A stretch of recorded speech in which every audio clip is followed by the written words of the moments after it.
Good afternoon. This is the black man who reads aloud, Joe Hall, coming from Tampa, Florida. I'm continuing my personal historic journey through the Federal Writers Project, reading from the Alabama slave narratives. The Federal Writers Project was a program that originated in the Workers' Progress Administration under the Franklin Delano Roosevelt administration. It gave work to researchers, and the work was to go down in the South and interview those of our ancestors who had been held in slavery and were still alive.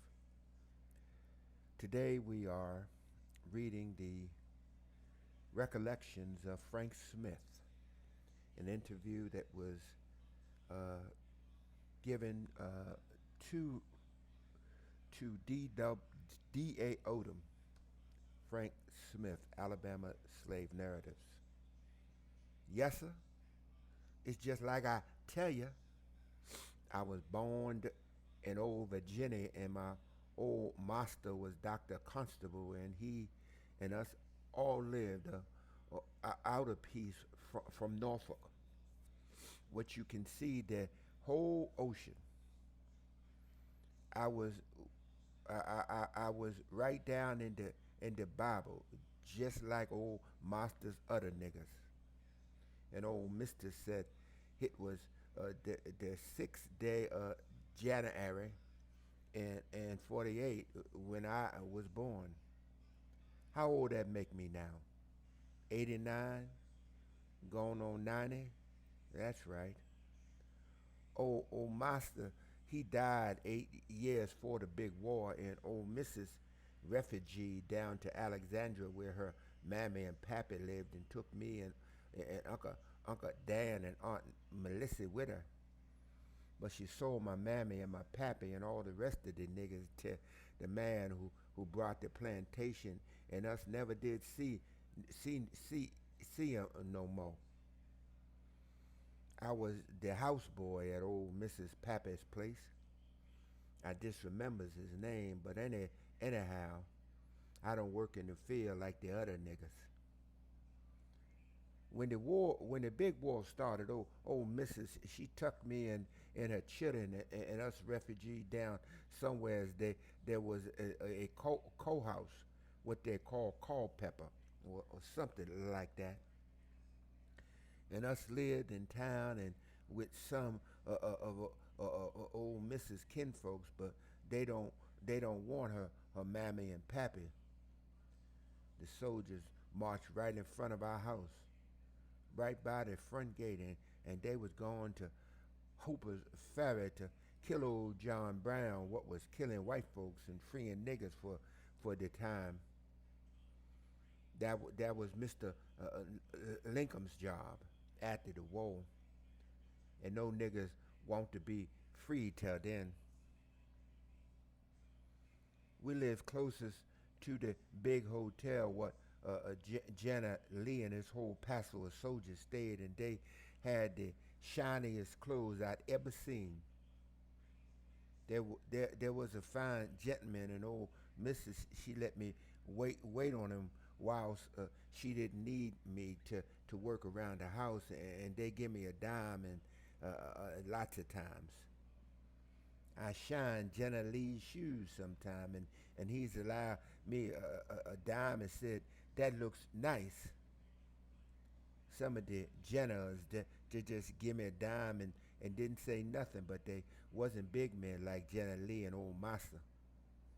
He was straight and dignified and didn't talk much, but he'd walk up and down on the front galley, and the orderlies brung him telegraphs from Bull Run what us and the Yankees was fighting.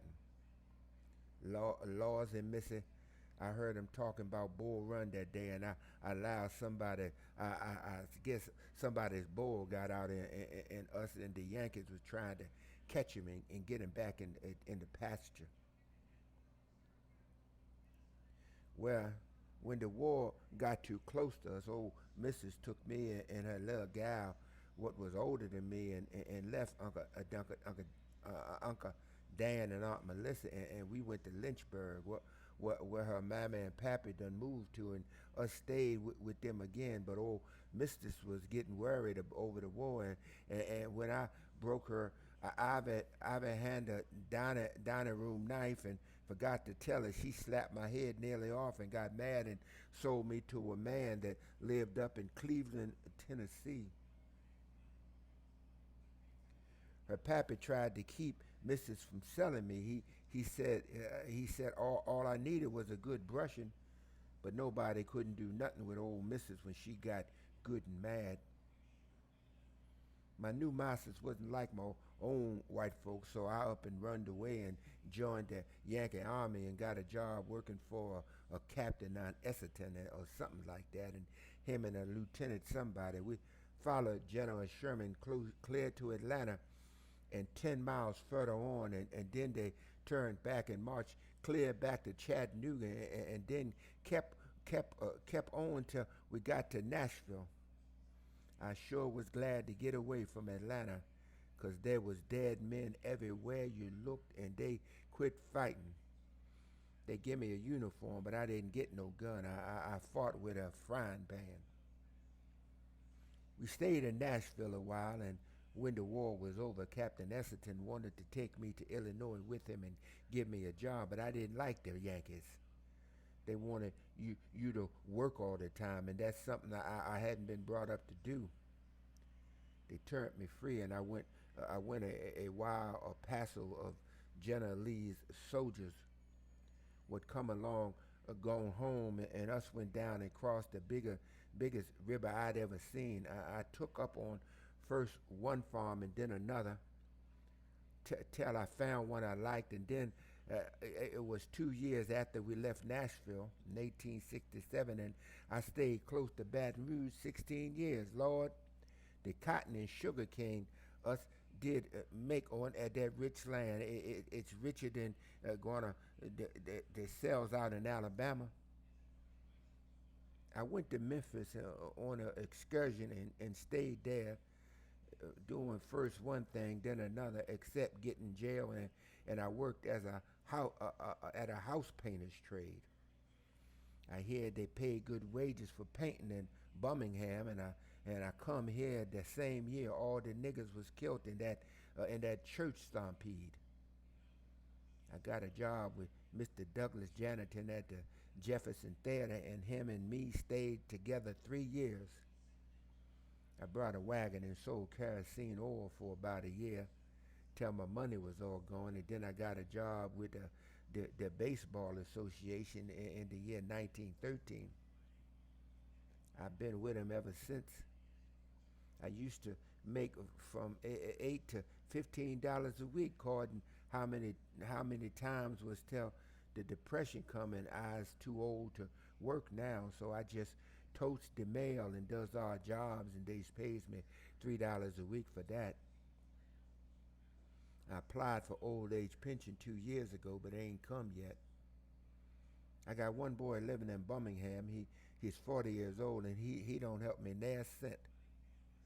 My first wife died in Louisiana, and I married a gal in Memphis, but she left me when I lost my job one time and went to Detroit with a passel of niggas. She ain't never writ back to me, and I done quit paying her any mind. Except in the rheumatism, I's in good health and gets around pretty good. Old Missus showed me how to read print, and I ain't never forgot it. The Yankees did know that I could read, and I never did let on. I can see pretty well, but has to put my glasses to read the print. Shows I gonna live to be 100 years old. How many more years I got to go? 10, that's right. I knows I good for this year, 'cause I noticed that if I live through March, I live the rest of the year. As I read the Alabama slave narratives and read the story of Frank Smith from Birmingham, Alabama, he was sold by his slave master for breaking a knife. Thank you, and have a great day.